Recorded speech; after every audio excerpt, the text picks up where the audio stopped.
আল্লাহু ইয়া রাব্বি ইয়া আল্লাহ। একজন মহামানব, একজন বড় মানুষ, একজন বড় লোক হিসেবে আমরা গড়ে তুলি। আর সেই বড় লোকরা হলো তারাই যারা আল্লাহর হুকুম পালন করে। যে আল্লাহর হুকুম মানে সে বড় লোক, যে আল্লাহর হুকুম মানে না সে ছোট লোক। যে নামাজ পড়ে সে বড় লোক, যে নামাজ পড়ে না সে ছোট লোক। যে জাকাত দেয়, জাকাত ফরজ হলে সে বড় লোক, যে জাকাত দেয় না সে ছোট লোক। যে ফরজ রোজা পালন করলো সে বড় লোক, যে রোজা রাখলো না সে ছোট লোক। হজ ফরজ হয়েছে, হজ করলো সে বড় লোক, যে করলো না সে ছোট লোক। যে কোরআন পড়লো সে বড় লোক, যে পড়লো না সে ছোট লোক।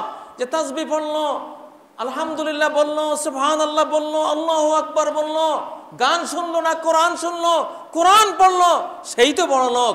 আর যেগুলি করলো না তারা ছোট লোক। অতএব কাদ আফলাহা মান যাক্কাহা, আসুন আমরা নিজেকে বড় বানাই।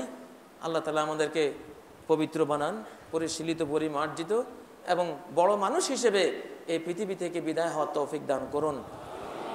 আল্লাহু আল্লাহু ইয়া রাব্বি ইয়া আল্লাহ, আল্লাহু ইয়া রাব্বি ইয়া আল্লাহ।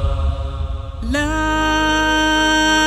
ইলাহা ইল্লাল্লাহ, লা ইলাহা ইল্লাল্লাহ, লা ইলাহা ইল্লাল্লাহ, মুহাম্মাদুন রাসূলুল্লাহ।